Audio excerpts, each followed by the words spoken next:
I like you must have a business card. Oh, well, yes, I do. Thank you. You do? At 13, you have your own business card. Okay, that's a nice start. I'll get in touch with you later. Sure. What do you do? Oh, well, mainly, I like to call myself a software and cognitive developer because I love developing with cognitive computing and artificial intelligence. I am an algorithmist. I love working with, designing, and implementing algorithms. I'm a keynote and TEDx speaker. I'm an author. I've written a book, and I'm working on another one about IBM Watson. And, of course, I'm also an IBM champion for cloud and honorary IBM cloud advisor. Where did Hang I on go a second. wrong? Someone just get me a flannel card down. Do you go to school? Well, I'm currently homeschooled in grade 8, going to grade 9 now. Wow. Okay, so you're bright. Artificial intelligence, it's taking over the world. Is that fair to say?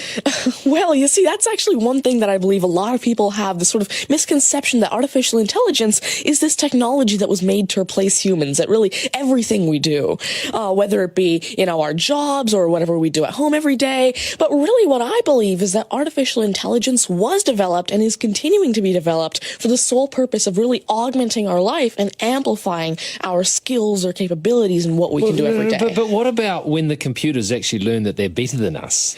Well, you see, that's sort of called a singularity of artificial intelligence, at which point artificial intelligence has surpassed human intelligence to the point that we cannot control it.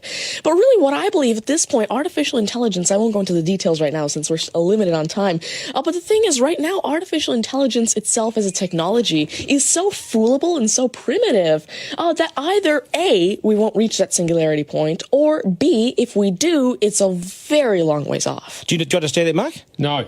I couldn't. I wanted to take notes for the exam at the end of it. You lost them in the first sentence. Could I perhaps offer you a golf ball? There you go. Thank you very much. You do this YouTube channel, which you teach people. What is that all about, and who is your target audience? Yeah, sure. Now, I actually have a YouTube channel called Tanmai Teaches that I've been running for around 6 years now, and it has over 144 videos and now 22,000 subscribers. And so on it, I love to teach about computing, really programming, these algorithms that I develop, machine learning especially, math, science, and especially technologies like IBM Watson. Because, of course, I like to share my knowledge because I realize that there's this lack of resources for people to learn about technologies like AI, which is why I absolutely love sharing my knowledge through, of course, these YouTube videos, the books that I'm authoring, the keynotes that I have, and really Watson comes in here in such a great way because Watson allows me... What's Watson? Sure. Well, Mark thinks he's a golfer, but what is Watson? Now, IBM Watson is essentially a cognitive system that allows developers to incorporate cognitive and machine learning into their applications without having to code in the actual intelligence. And what this means is that, of course, right now, really one of the main reasons developers aren't incorporating more machine learning into their apps is because it's so hard to do. It's really difficult to incorporate intelligence because... Has the I'm going to take this somewhere else, this interview. Has the Homeschooling Association of the World got hold of you as the front person? Well, there is actually a Homeschooling Legal Defense Association, I believe, HSLDA in Canada, and I actually had a keynote for them last year in Niagara Falls. You're the poster boy for homeschooling, aren't you? Well, I did have a keynote for them, and I talked a lot about the advantages of homeschooling and why it's great for kids who want to go into different and really targeted subjects. Okay, I want to get right down to business now. When did you realise you were bright and smarter than most? Well, I originally started coding when I was 5 with simple languages like Fox Pro and Batch. But eventually, at 9 years old, I had my very first iOS app accepted into the Apple App Store called T-Tables. But did your mum and dad do something to you between 0 and 5 that plug you into the wall? What did they do to you at 5? At 5, you were Are you coding. smarter than your mum and dad, by the way? Already? Well, I have... my dad used to work as a computer programmer, but he used to work with, simple, regular programming languages like Fox Pro, Batch, a little bit of C, etc.